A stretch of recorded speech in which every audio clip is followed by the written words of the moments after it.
હાલ ભૂપેન્દ્ર પટેલને લઈને એક દુઃખદ સમાચાર સામે આવી રહ્યા છે।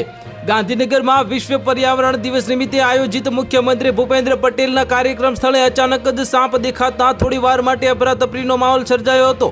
મુખ્યમંત્રી એક પેડ માં કે નામ હવે 3.0 મહાઅભિયાનમાં પ્રારંભ માટે સ્થળે પહોંચે તે પહેલા જ આ ઘટના બની હતી, જેના કારણે સુરક્ષા વ્યવસ્થામાં તાત્કાલિક ચકચાર મચી ગઈ હતી।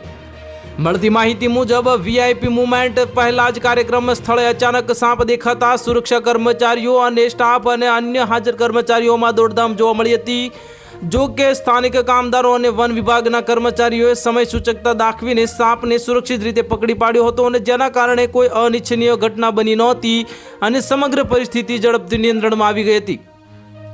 સાપને સ્થળ પરથી દૂર ખસેડ્યા બાદ કાર્યક્રમ પૂર્વવત હવે આયોજન મુજબ શરૂ કરવામાં આવ્યો હતો। મુખ્યમંત્રી ભૂપેન્દ્ર પટેલના હસ્તે એક પેડ માં કે નામ અભિયાનના 3જા તબક્કાનો વિધિવત પ્રારંભ કરવામાં આવ્યો હતો।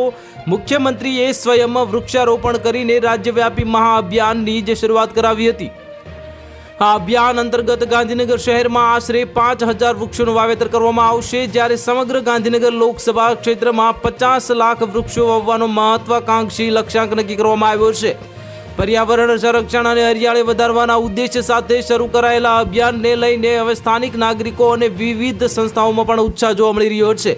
તો હાલ માટે આટલું જ, મળીશું નવી અપડેટ સાથે। જો તમને અમારા વિડીયો પસંદ આવતા હોય તો વિડીયોને લાઇક કરી દેજો, ચેનલને સબસ્ક્રાઇબ કરી બાજુમાં આવેલા બેલ આઇકનને દબાવી દો, જેથી તમને આવા સમાચારની અપડેટ મળતી રહે।